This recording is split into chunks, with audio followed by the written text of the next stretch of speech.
Hello, welcome to Torch Hours. Since the last episode, I've been packing and prepping for my fast approaching backcountry adventure.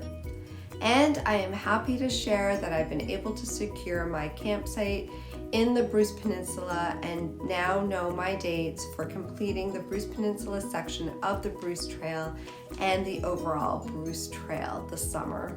While putting this episode together, I was reminded of how small the hiking community really is.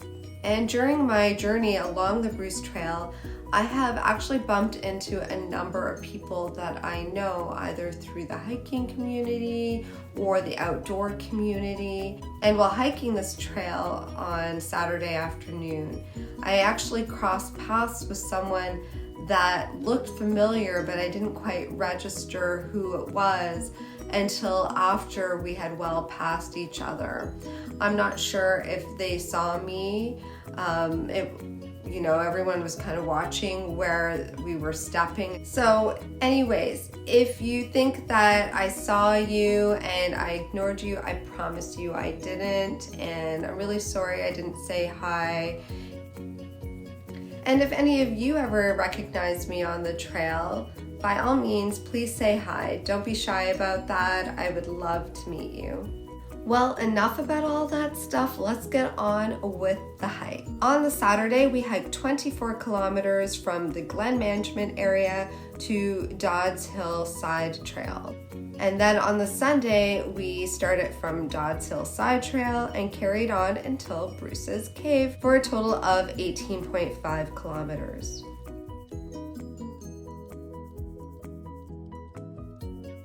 As you will remember from the previous episode, I really loved the Glen Management Area, but we only really walked halfway through it. We started the day on Saturday where we left off, and it was a perfect morning. The weather was great, the sun was shining. Here we are, Groundhog Day, Bruce Trail style. And you'll know why it's Groundhog Day later. And I'm using a new selfie stick that I found on the side of the road last weekend near Owen Sound. Quite stable. I'm impressed. Yeah, just trying to catch the morning light. Did you see the sunrise this morning? It was very red. No, I guess I didn't. I love this rock. I don't really get to see too much of that from where I live. It's a sad fact. Where I live in the city, I just don't get to see sunrises or sunsets.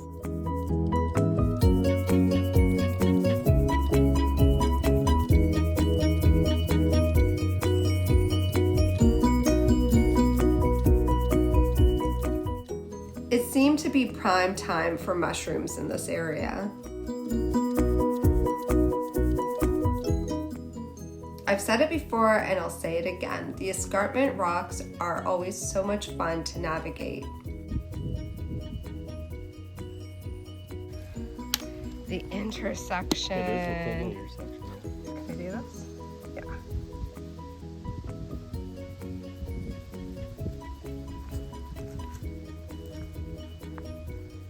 I like that. It's very mysterious down there.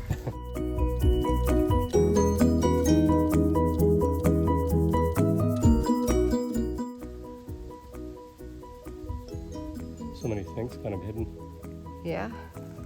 I love this breeze, the sun, the trees. This is my jam.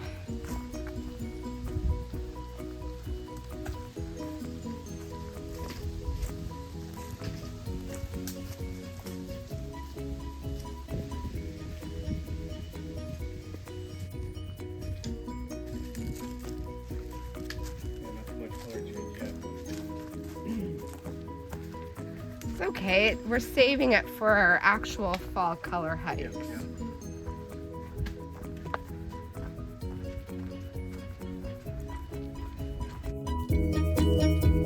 There's bugs here, and it smells like porcupine. Yeah.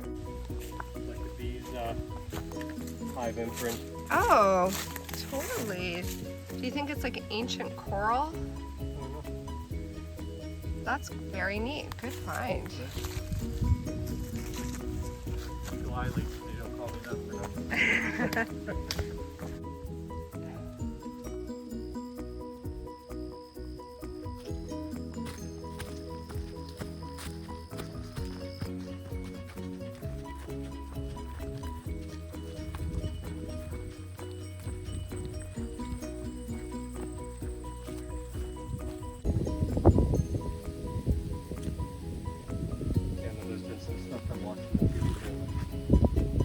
Oh yeah, definitely. Maybe it was turkey. Turkey path.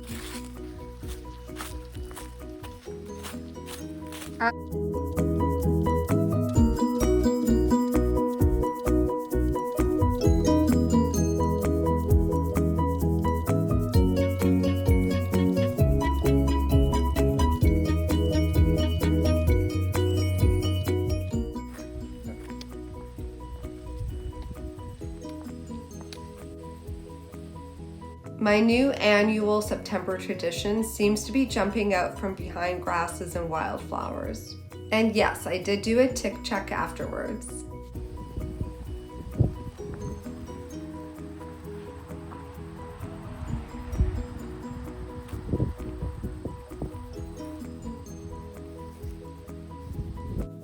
At one point, the Bruce Trail came out to an area where there was a large donor's plaque set up by the Bruce Trail, and there were a couple of benches. So we stopped there for a little bit of a break and a snack. And while we were preparing to leave, a man parked their car and rushed kind of towards us. We didn't know what to think, honestly. And we are city people, so we are a little bit cautious. Anyways, the man was wearing a trail runner's t-shirt, and we asked him if he was a trail runner, and he seemed to be completely thrown off, and he said, no, I don't do that. So that made us even more skeptical about this man's motivation. And I also noticed that he had white paint all over his hands. He then started asking how we found the trailblazes. So you'll hear in this next part of the video our conversation about that. And it turned out that he is a Bruce Trail volunteer in that area, and he had been tasked with repainting some of the faded Bruce Trail blazes. Good. There was a couple of confusing ones last week. Yeah, there was like it's kind of those corner ones that sometimes. This guy is motoring. Yeah.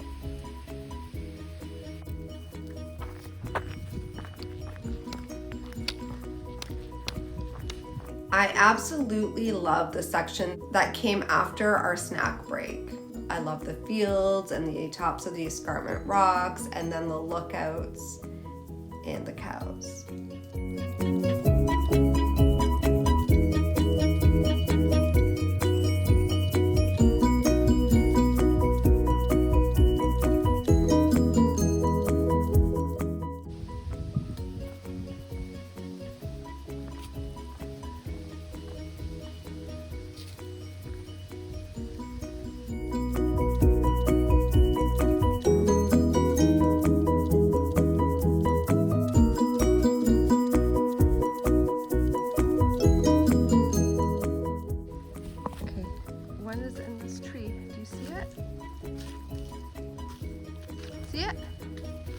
I have never seen as many partridges as I did in the fall of 2024. Not just on the Bruce Trail, but also if you watch the Killarney episodes, you'll see that we came across quite a few of them there as well.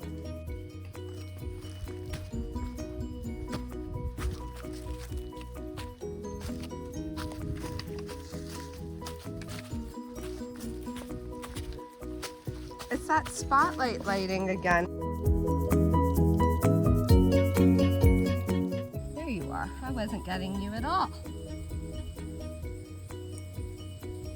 It's gonna jump with your phone. Have you got it? I'm like,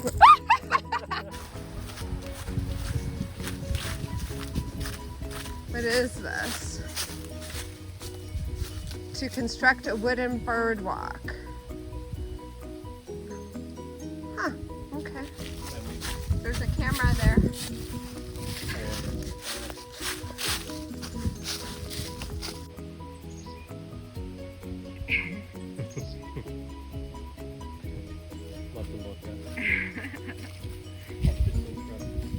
They're like, we're interested, but we don't know why.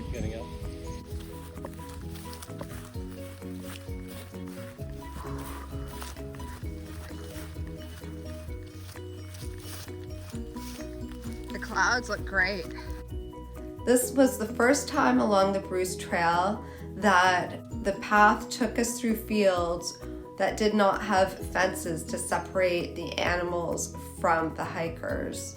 Unfenced field on the Bruce Trail.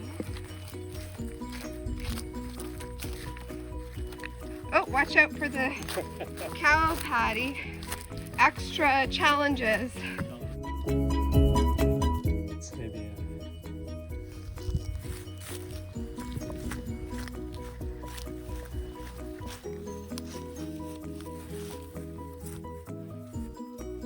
Nature reserve, nice.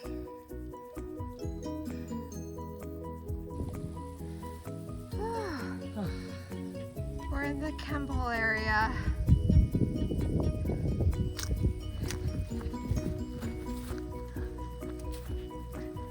The soil's a bit red. Whoa! A bit red here. Barren. Here's a little glimpse of the birch camp. The bear warning was shortly before you enter the forest where the birch camp is. And we decided that maybe the bears like it there because of the food sources. There seemed to be some old fruit trees right outside of that forest, as well as, of course, the marshlands would probably also provide food for bears.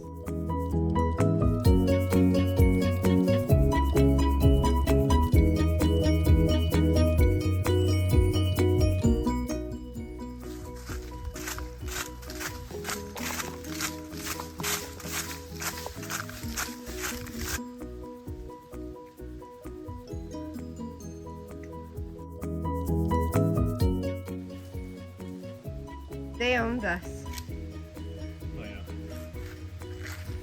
And then they're like, let's share with the world. I know. That's very nice. Good people. It was shortly after the sign where we crossed paths with some other hikers, including the person that I later realized I recognized. Oh, we're so close to the end of today, but what a view.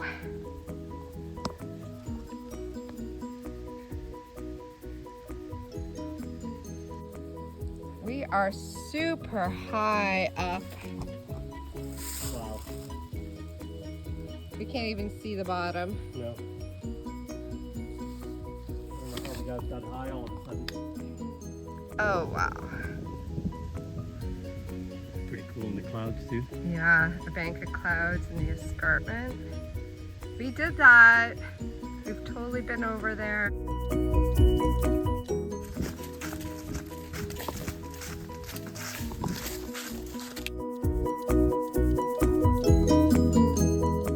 We decided to change up our camping location for that weekend and stayed at the Bluewater campsite in Wiarton. This was really because it was a little closer to where we were focused on our hikes that weekend. This was my second time staying at the Bluewater Campground. What is unique about this municipal campsite is that the Bruce Trail actually runs right through it. You'll see a paved path in a couple of the pictures, and that is the Bruce Trail. So when I originally camped here back in 2023, we hiked from Bruce's Caves to the campsite. And the next day we hiked from the campsite to Mallory's Beach. Like the K-Way, this campsite also offers heated showers and washrooms, which is really nice. And there's actually a little museum where you check in for your campsite. This location is really great for sunrises, sunsets, and stargazing.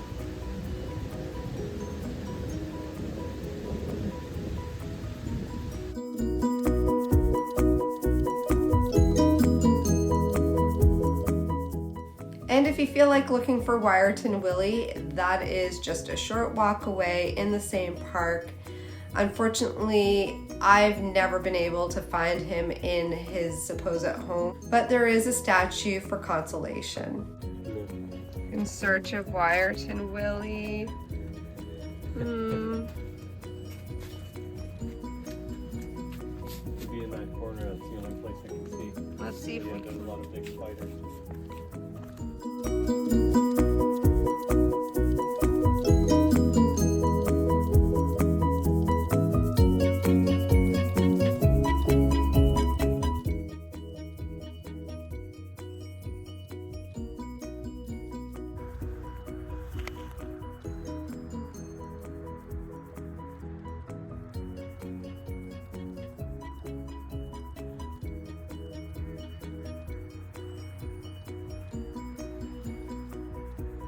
We started our Sunday hike with another stunning late September day.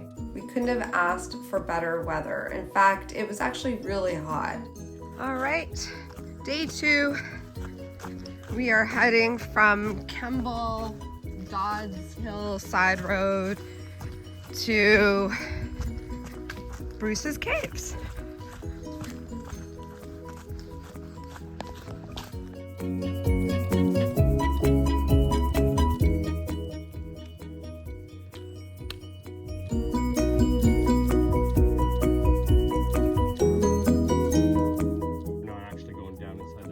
Yeah, we are.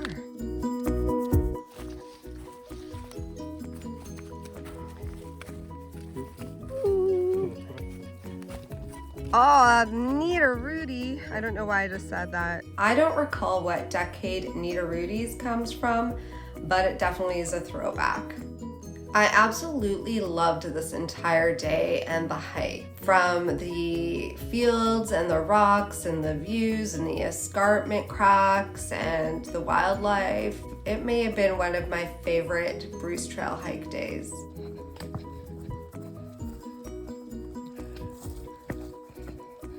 I really like this. I would wish something like this was on my property. Or I had property with something. What a view. That's incredible. Oh, wow. A glimpse of the future.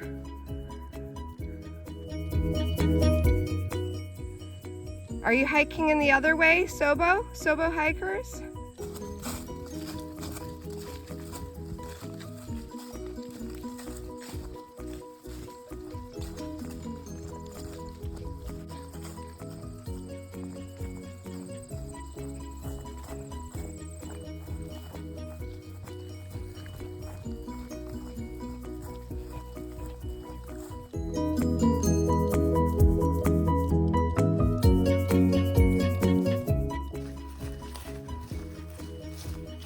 Look at this apple tree. Okay, I guess we should watch for bears here. As you approach Skinner's Bluff, you begin to see the escarpment wall coming out through the trees, and it's super thrilling to know that in a short while you're going to be on top of that escarpment and taking in amazing views. I give this approach an A+ for building anticipation.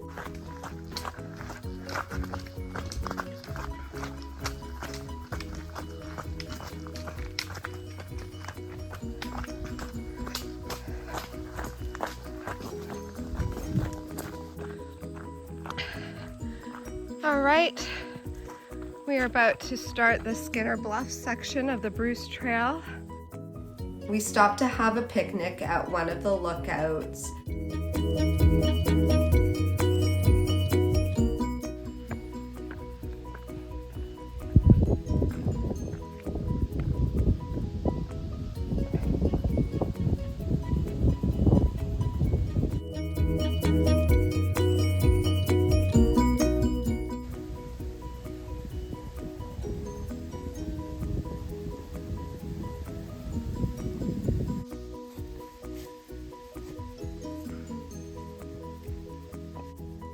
jay. That was a gorgeous blue jay.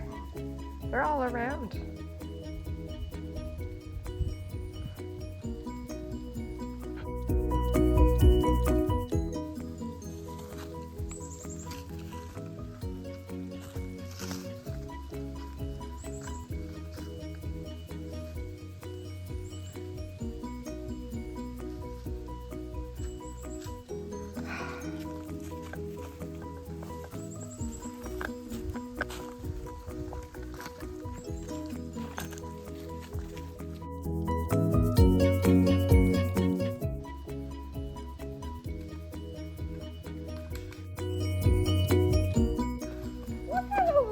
Sydenham Section complete! And before we knew it, we had reached the Bruce's Cave parking lot, which meant that I completed the Sydenham section of the trail. Now, Lee had never been to Bruce's Caves, and who doesn't like to go visit caves? So we didn't stop our day there. We carried on and we checked out the caves before we left.